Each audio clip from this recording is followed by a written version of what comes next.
సాగునీటి కోసం సిద్దిపేట జిల్లా చిన్నకూడూరు మండల రైతులు మహాపాదయాత్ర చేపట్టారు. కాళేశ్వరం ఎత్తిపోతల ద్వారా రిజర్వాయర్లు నింపి రైతులకు సాగునీరు ఇవ్వాలనే డిమాండ్తో మహాపాదయాత్ర చేపట్టారు. చిన్నకూడూరు మండలం అన్నపూర్ణ రిజర్వాయర్ అల్లిపూర్ వద్ద నుంచి రంగనాయక సాగర్ వరకు 16 కిలోమీటర్ల మేర పాదయాత్ర కొనసాగింది. రైతులు, కౌలు రైతులు, వ్యవసాయ కూలీలు పాల్గొన్నారు. రైతు మహాపాదయాత్రలో రైతులకు మద్దతుగా మాజీ మంత్రి ఎమ్మెల్యే హరీష్ రావు పాల్గొన్నారు. ఈ సందర్భంగా మాట్లాడారు. ఈ పాదయాత్ర బీఆర్ఎస్ పార్టీ చేపట్టిన పాదయాత్ర కాదని రైతులు చేపట్టిన పాదయాత్ర అన్నారు. సాగునీటిని విడుదల చేయకపోవడంతో పంటలు సాగు చేసేదెలా అని ప్రభుత్వాన్ని ప్రశ్నిస్తూ కర్షకులు కదం తొక్కారన్నారు. ఇకనైనా సీఎం రేవంత్ రెడ్డి కళ్లు తెరవాలన్నారు. చుట్టూ ప్రాజెక్టులు ఉన్నా కరువు వచ్చిందంటే కాలం తెచ్చిన కరువు కాదని కాంగ్రెస్ తెచ్చిన కరువు అన్నారు. బీఆర్ఎస్ హయాంలో కరువు అంటే ఏంటో తెలియకుండా నీటిని అందించామన్నారు. ప్రాజెక్టుల్లో నీళ్లు వెలవెలబోతుంటే సీఎం రేవంత్ రెడ్డి నీటిని కిందకు వదిలిపెడుతున్నాడని, ఏపీ సీఎం చంద్రబాబు ఆ నీటిని ఒడిసి పడుతున్నాడన్నారు. వెంటనే ప్రాజెక్టుల్లో నీళ్లు నింపకపోతే ప్రభుత్వాన్ని ప్రశ్నిస్తూ ప్రతి మండలం నుంచి రైతులు పాదయాత్రలు చేపడతారన్నారు. నిజానికి 15 కిలోమీటర్ల ఈ పాదయాత్ర మీరంతా రైతు బిడ్డలు గనక సాయంత్రం దాకా నడుస్తారనుకున్నా గానీ మధ్యాహ్నంకే నడిచేసారు ఫుల్ స్పీడ్ లా. కష్టం చేసే బిడ్డలు గనక, రైతు బిడ్డలు గనక 8 గంటలకు వెళ్ళిండ్రు, 3:00కల్లా ముట్టేసిండ్రు. సో ఏది ఏమైనా ఇవాళ రేవంత్ రెడ్డి కళ్ళు తెరవాల్సింది ఒక్కటే, ఈ యాత్ర బీఆర్ఎస్ పార్టీ పెట్టింది కాదు. ఈ యాత్ర అచ్చంగా మా చిన్నకోడూరు మండల రైతుల పాదయాత్ర. రేవంత్ రెడ్డి నువ్వు కళ్ళు తెరగకపోతే రేపు అన్ని మండలాలు కూడా గిట్లే బయలుతాయి. రైతుల యొక్క కోపాగ్నిలో, రైతుల యొక్క కోపంలో నువ్వు మాడి మసైపోతావు. ఇప్పటికైనా కళ్ళు తెరువు రేవంత్ రెడ్డి అని చెప్పి నేను డిమాండ్ చేస్తా ఉన్నా. నిజంగా చెప్పాలంటే ఈ కరువు కాలం తెచ్చిన కరువు కాదు, ఇది కాంగ్రెస్ తెచ్చిన కరువు, రేవంత్ రెడ్డి తెచ్చిన కరువు.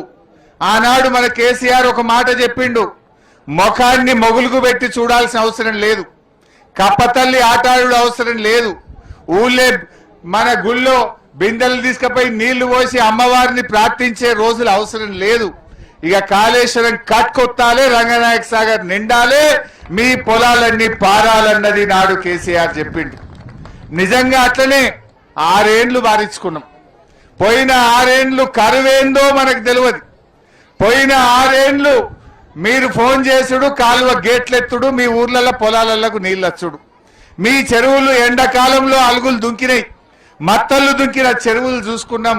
బ్రహ్మాండంగా 2 పంటలు కూడా పండించుకొని బతికినాం.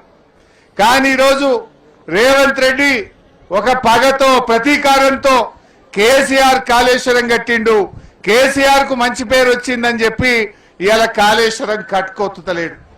ఏమన్నా అంటే ఏమంటాడు, కేసీఆర్ ను ఒకటే తిట్టిపోస్తా ఉన్నాడు. కేసీఆర్ ను తిట్టిపోస్తే నీళ్ళు వస్తాయా, ఎత్తిపోస్తే నీళ్ళు వస్తాయా?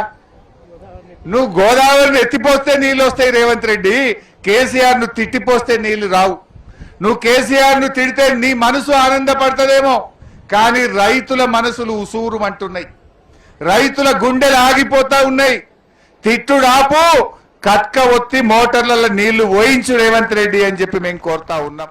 రైతుల మహాపాదయాత్రలో ఎమ్మెల్సీ దేశపతి శ్రీనివాస్ పాల్గొని ప్రారంభించారు. అనంతరం మాట్లాడారు. కేసీఆర్ హయాంలో పచ్చగా తెలంగాణ కాంగ్రెస్ ప్రభుత్వం వచ్చాక ముఖ్యమంత్రి రేవంత్ రెడ్డి పాలనలో ఆగమాగం అవుతుందన్నారు. రాజకీయం తప్ప రేవంత్ రెడ్డికి రాజకీయ ప్రయోజనాలు అవసరం లేదన్నారు. కాళేశ్వరం వద్ద కళ్ల ముందు గోదావరి జలాలు ఆంధ్ర ప్రాంతానికి తరలిపోతుంటే చూస్తూ ఊరుకుంటున్నారని విమర్శించారు. 10 ఏళ్ల కేసీఆర్ పాలనలో ప్రజలకు, రైతులకు అవసరమైన సంక్షేమ పథకాలు, రైతుల కరువు తీర్చే ఎత్తిపోతల పథకం నిర్మించారని, కానీ రేవంత్ రెడ్డి దానిని ఉపయోగించకుండా కరువు తెచ్చిపెడుతున్నారన్నారు. రేవంత్ రెడ్డి కళ్లు తెరవకపోతే రైతుల ఆగ్రహంలో కొట్టుకుపోవడం ఖాయమన్నారు. వెంటనే గోదావరి జలాలను విడుదల చేయాలని డిమాండ్ చేశారు.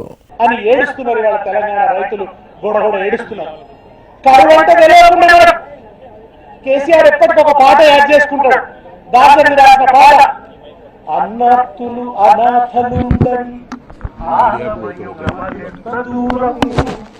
కరువంటూ కాటకమంటూ కనిపించని కాలాలెప్పుడో, పసిపాపలని దురకనులలో ముసిరిన భవితవ్యం ఏదో, గాయపడిన కవి గుండెలలో రాయబడని కావ్యాలెన్నో, అన్నార్తులు అనాథలుండని ఆ నవయుగం అదెంత దూరం. కరువంటూ కాటకంటూ కనిపించని కాలాలెప్పుడో, కరువు కాటకాలు లేని కాలం కావాలి తెలంగాణకు అని చెప్పి దుఃఖపడ్డం.